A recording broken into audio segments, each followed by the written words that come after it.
আজকে শোরুমে কাস্টমার অনেক কম ছিল, হয়তো পুজো ঝামেলা শেষ হয়ে এসেছে। তাই ভাবলাম একটু গ্রামে ঘুরে আসি।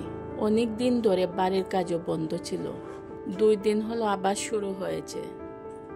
চলুন আপনাদের দেখাই আমাদের সেই গ্রামের বাড়ির কাজ কত দূরে গিয়েছে। আসসালামু আলাইকুম সবাইকে, আশা করি সবাই ভালো আছেন। আমিও ভালো আছি আলহামদুলিল্লাহ। বিকেলের রাস্তাটা সত্যি দারুণ লাগছিল। দুই পাশে সবুজ মায়াবী পরিবেশ, ঠান্ডা ঠান্ডা হাওয়া বইছিল। বাইকে বসে বসে মনটাই পুরপুরে হয়ে গেল। বিকেলের এই প্রাকৃতিক পরিবেশটা সত্যি খুবই অসাধারণ। আর এই অসাধারণ প্রাকৃতিক সৌন্দর্য উপভোগ করতে করতে চলে আসলাম বাড়ির রাস্তায়। বাড়ির রাস্তার দুপাশে আমাদের লাগানো গাছের সারি দেখে আরো ভালো লাগছিল।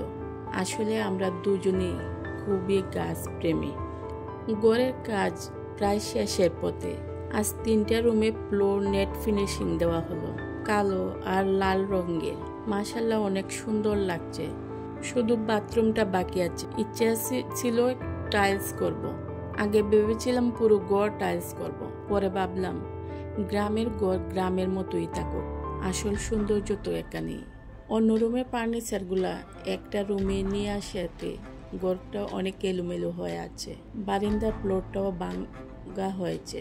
বারান্দাটাও নেট ফিনিশিং হবে। বাহির থেকে ঘর অনেক সুন্দর লাগছিল।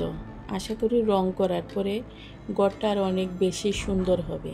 পুরনো ঘর মেরামত করলে এতটা সুন্দর হবে ভাবতেই পারিনি। আসলে অনেক সুন্দর লাগছিল। ঘরের ভিতরে গিয়ে ভিডিও ধারণ করতে পারিনি, কারণ ঘরে আজকে মাত্র নেট ফিনিশিং এবং রঙের কাজ করা হয়েছে। এখনো ফ্লোরগুলো খাসা আছে, তাই বাইরে থেকেই ভিডিওটা ধারণ করছিলাম। ঘরের ভিতরে গ্যাসের চুলা বসানোর জন্য সুন্দর একটা জায়গা করে নিলাম। কয়েকদিন আগে একটা মাটির চুলা তৈরি করে গিয়েছিলাম, রান্না করার সুযোগ হয়নি এখনো। আজ এসে দেখি চুলাটা ভালোই আছে। চারদিকে এমন সুন্দর পরিবেশ, সময় পেলে এখানে রান্না করতে মন্দ লাগবে না। আসলে আমার গ্রাম্য জীবন ভালো লাগে, কারণ এখানেই আমার শিকড়। আমার মতো গ্রাম প্রেমীরা নিশ্চয়ই বুঝতে পারেন এই অনুভূতি। ভিডিওটা যদি ভালো লাগে তাহলে লাইক, কমেন্ট এন্ড শেয়ার করে দিবেন।